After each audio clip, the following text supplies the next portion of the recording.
Hey, it is your buddy, Peace and Harmony with you here today. We're zooming in and focusing in on a great viewer question, and that is a question that I receive in quite frequently is, can I become narcissistic or psychopathic if I am hanging out with this individual?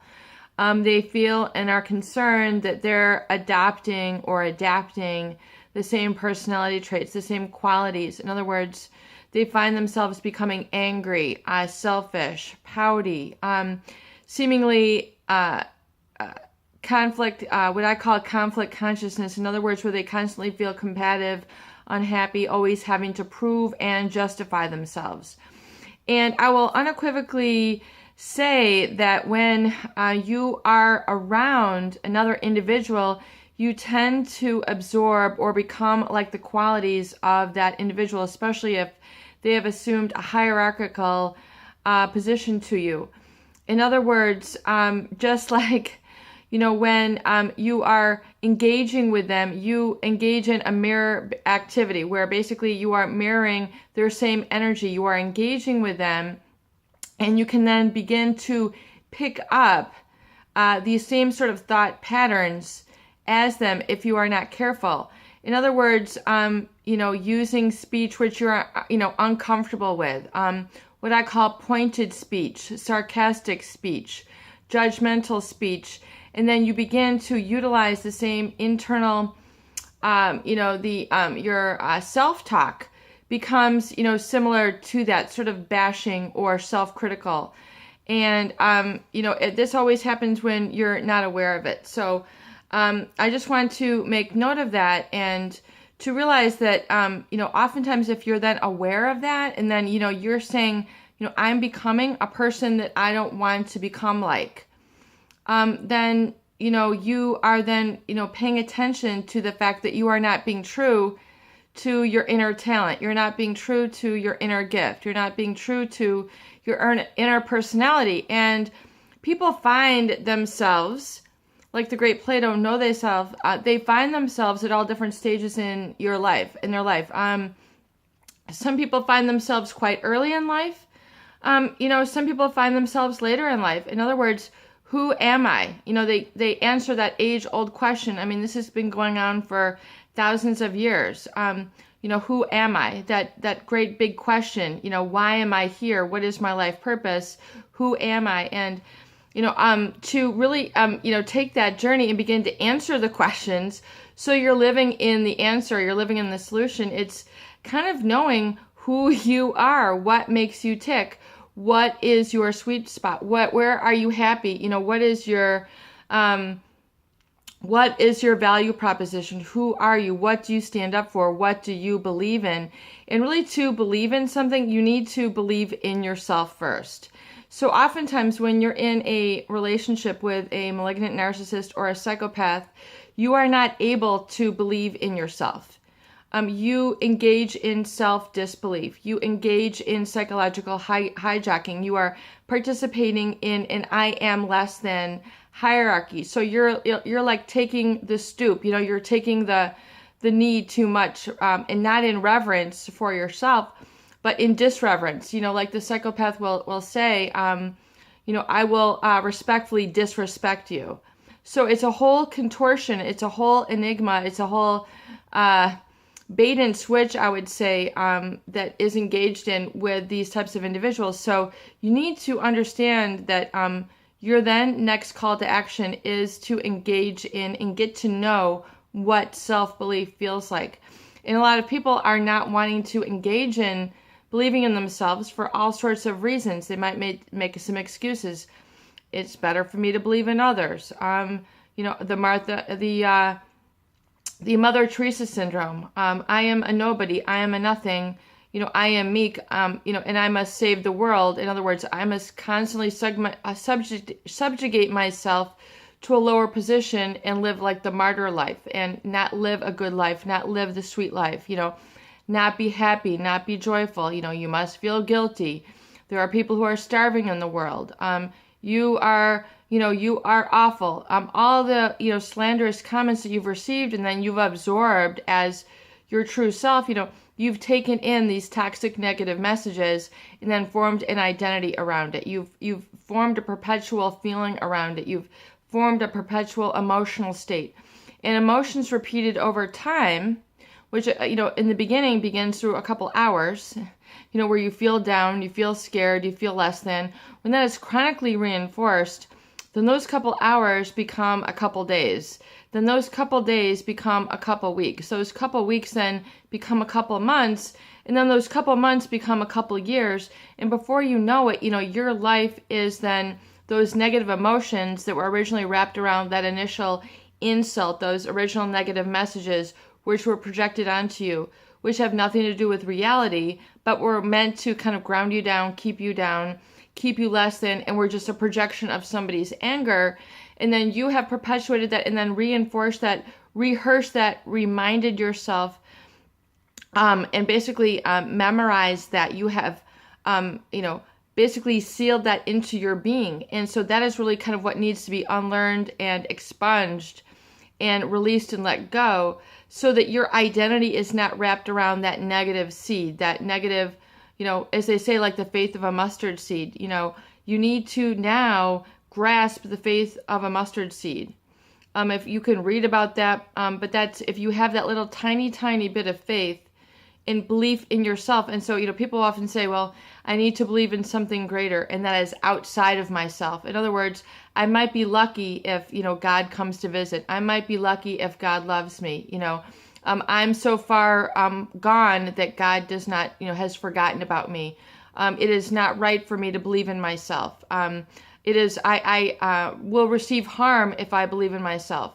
If I believe in myself, I will be met with aggression. I will be met with damage. I will be met with caustic comments. I will be met with anger. I will be met with hatred. I will be met with uncertainty. I won't be able to handle it. These are the sort of thought patterns that are then played out and then lived out by the individual who has succumbed or given into these negative, erroneous messages, which are just the projections of this harmful and destructive, toxic individual who would hitherto have you to feel down and less than. And for whatever sadistic reason, we don't need to focus on that now for the purpose of this video.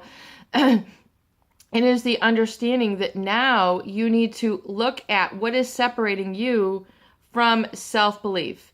Is it because you feel like, self-belief is only meant for a couple people? It's not meant for you.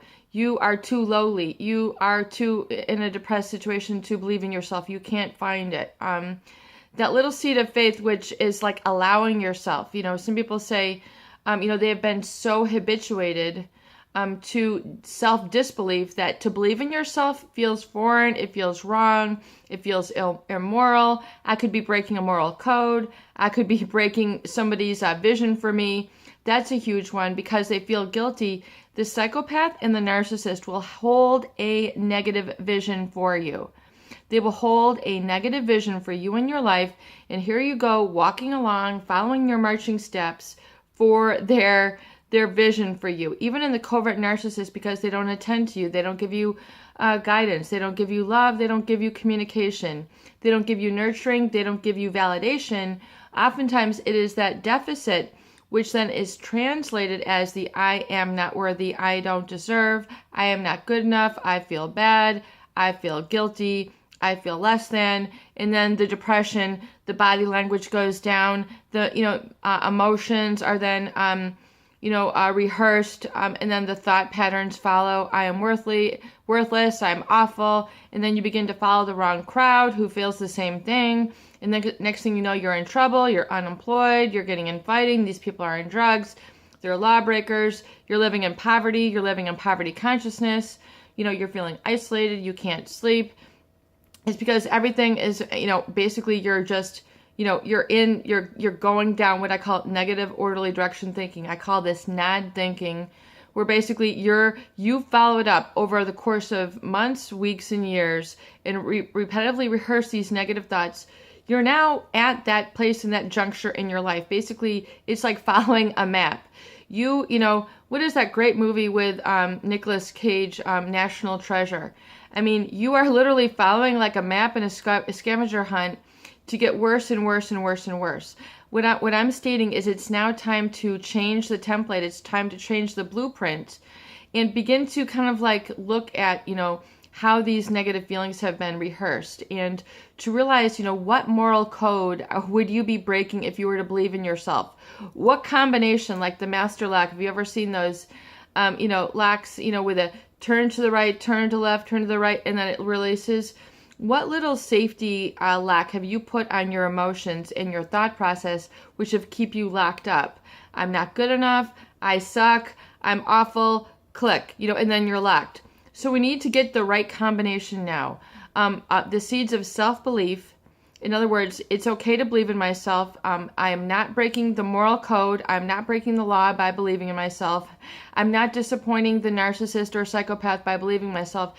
That is the big one. People are so afraid to disappoint the narcissist, disappoint the psychopath by living your own life and disengaging, individuating, becoming empowered. They are so afraid of losing that addiction. They are so afraid of losing really what becomes a crutch. Their outlook for you becomes a crutch. Their negative vision for you becomes a crutch. And then you become addicted to disappointment. You become addicted to low self-esteem. You become addicted to poverty. It becomes familiar to you. The anger, the conflict, the doing the wrong thing, the drinking too much, eating too much, spending too much, that becomes, a whole situation which needs to become undone. And so we now need to get the right combination, which is one, is looking at what is separating you from self-belief and realizing that little mustard seed of belief, of faith, needs to be in place. In other words, okay, let's plant that seed right now, that teeny tiny, hard little seed. Let's plant that seed of faith right now. Faith, which means, believing in the outcome, even though you cannot see it right now. It's knowing in your heart, it's knowing in your gut that it is going to happen. In other words, it's already happened before it's happened. In other words, I have the plane ticket, even though I've not purchased it yet. I have the relationships in my heart, even though I don't see them yet. I have the great job in my heart. I have that seed of faith, even though I haven't applied yet. I have that wonderful, comfortable home in my heart. I have that seed of faith even before I have it yet. I'm surrounded by loving, intelligent, validating people even before I see them yet. That is the seed of faith. And then we nurture it. We give it the miracle grow of gratitude. And so, in other words, then you nurture it with gratitude. Thank God I've been able to find this self-belief and this faith. And then so nurturing it and holding it in your heart and in your mind with gratitude, which is one of the most powerful emotions out there. And then keeping gratitude, holding it in your mind, holding it in your heart. Yes, you need to keep up with this. You need to be consistent. It's not like you believe you have faith for one day and then you're expecting miracles. Miracles might show up in that day. Ask for a miracle. See if God will listen and respond in a special way that surprises you, and see what comes up. But furthermore, then you hold it, with gratitude, and then hold it with expectation, positive expectation. In other words, learn to undo that negative, lower vibrational energy and allow yourself to feel a little bit excited, a little bit positive. And then begin to then make choices, decisions, and actions, and continue to generate from that space so you can allow that little tiny, sprout to grow. And then begin to gather more sprouts and begin to, feel that cropping up in your life and know that those little sparks are going to come. And that furthermore, we're going to nurture that so that eventually it'll begin to release like the combination lock. Your self-belief will begin to become stronger. You'll heal a little bit things differently. You'll be able to speak things differently. Things will come into your life that were previously just in your heart or in your faith, and that now are actually coming. You're making your doctor appointment. You're taking your recovery date. You're working on your recovery journal. You're looking at your I wants. You're making your astramations. You're speaking them out loud and long enough so that they reverberate through your body and you're beginning to feel them emotionally. you're beginning to follow up on your I want list. You're plugging them in. You're plugging in your emotions.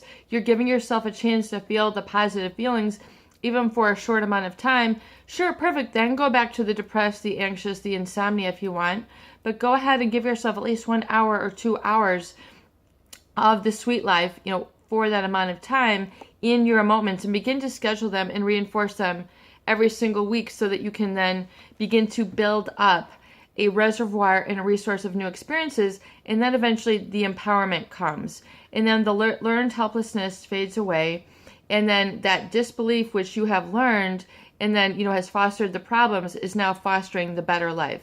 It is your buddy Peace and Harmony with you here today. I hope these videos do help.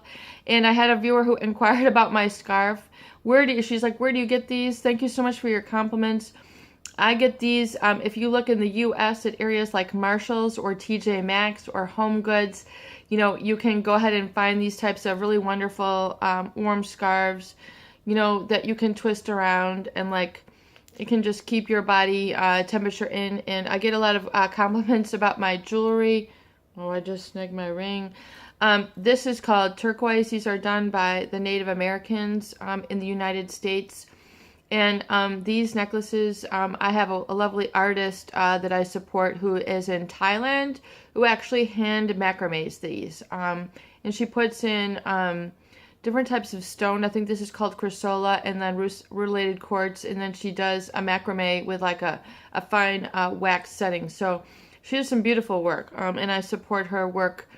I think it's beautiful. And, in those countries, oftentimes you have to be very resourceful in order to get by. So that's why I'm encouraging you today, is to embrace that inner seed, that inner mustard seed, to find that little tiny piece and begin to nurture it, and then allow it to grow in the upcoming days, weeks, months, and years. It is your buddy, Peace and Harmony, with you here today. I hope that these videos do help. Please share and please subscribe for more great tools, videos, discussion, and support.